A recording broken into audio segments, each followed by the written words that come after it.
Buenas noches, profesora María de Lourdes Pasos Espinosa. Soy el alumno de Santo López Mendoza de la Universidad Alfa y Omega, segundo semestre.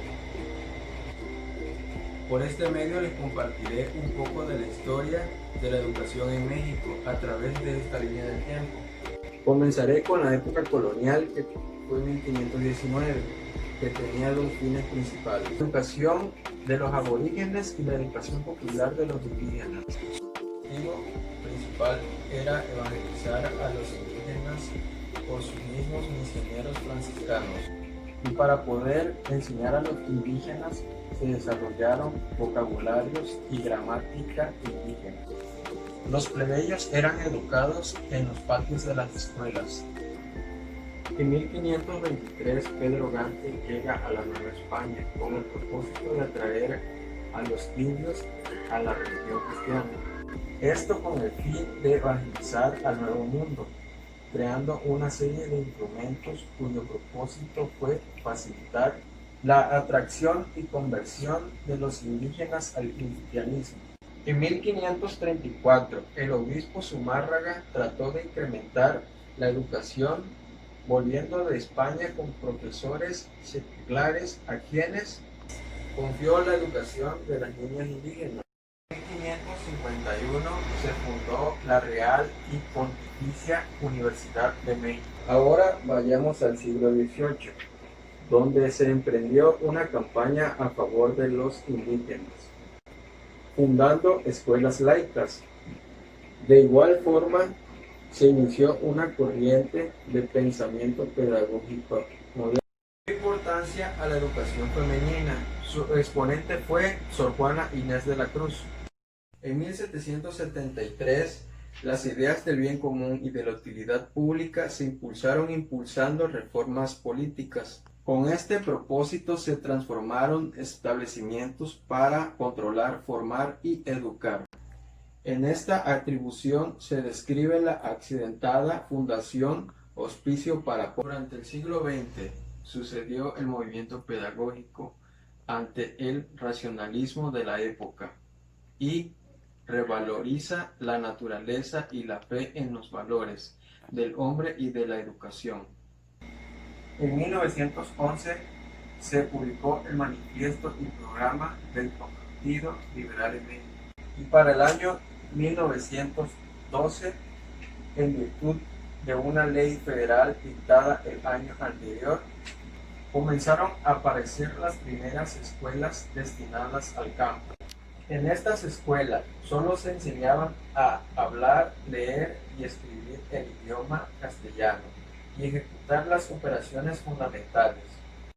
21. Por decreto presidencial de Álvaro Obregón y bajo la dirección del entonces rector de la Universidad Nacional, José Vasconcelos, se crea la Secretaría de Educación Pública. Si la educación es para conservar como realidad viviente de los tesoros culturales de la comunidad, no puede engendrarse una doctrina educativa verdaderamente fecunda si no se sustenta en los mismos ideales. En 1941, Béjar Vázquez fue el segundo secretario de la Secretaría de Educación Pública. De 1946 a 1952, en el transcurso de la posguerra, en el periodo conocido como de consolidación, Miguel Alemán dio a continuidad a la política educativa de Manuel Ávila Camacho, y nuestro país participó activamente en diversos proyectos de la recién creada Organización de las Naciones Unidas para la Educación. Durante el año 1968, Díaz Ordaz planteó la necesidad de realizar una reforma a la educación. El desarrollo armónico de las facultades del ser humano y el fomento por el amor a la patria y la conciencia de la solidaridad nacional, en la dependencia y en la justicia.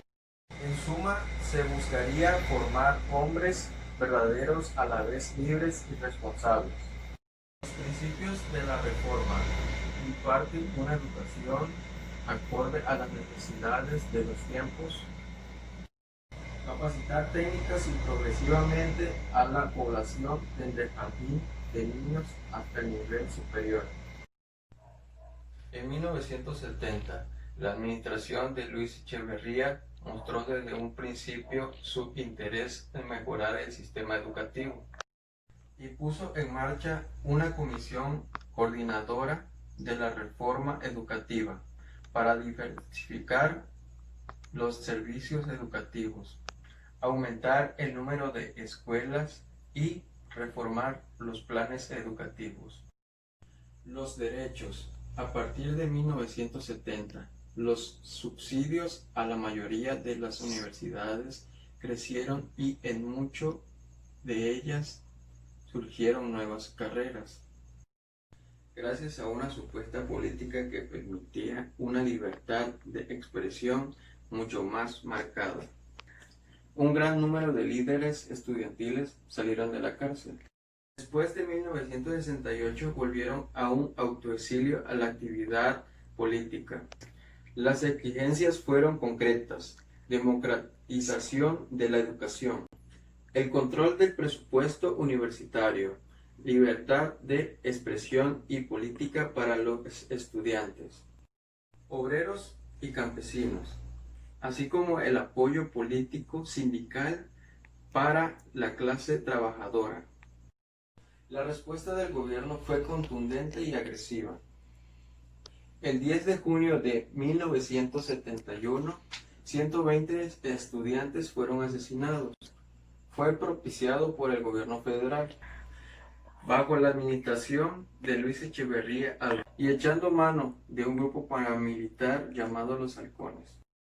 Se anunció así una reconfiguración del campo. Las primeras señales llegaron en 1976 con la creación dentro de la SEP de la Coordinación General de Educación Superior, Ciencia y Tecnología.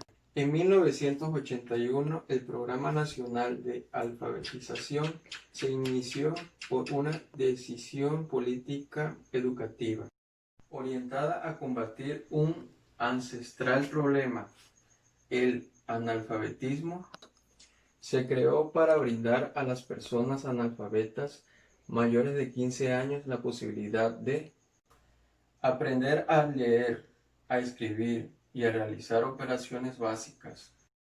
Los objetivos del programa: ofrecer a todos los mexicanos la oportunidad de alfabetizar, crear conciencia nacional al respecto del problema, vincular la alfabetización con el programa de educación. Del 2001 al 2006 se establecieron las características del sector educativo durante el gobierno del presidente Vicente Fox. Sin más por el momento me despido enviándole un cordial saludo.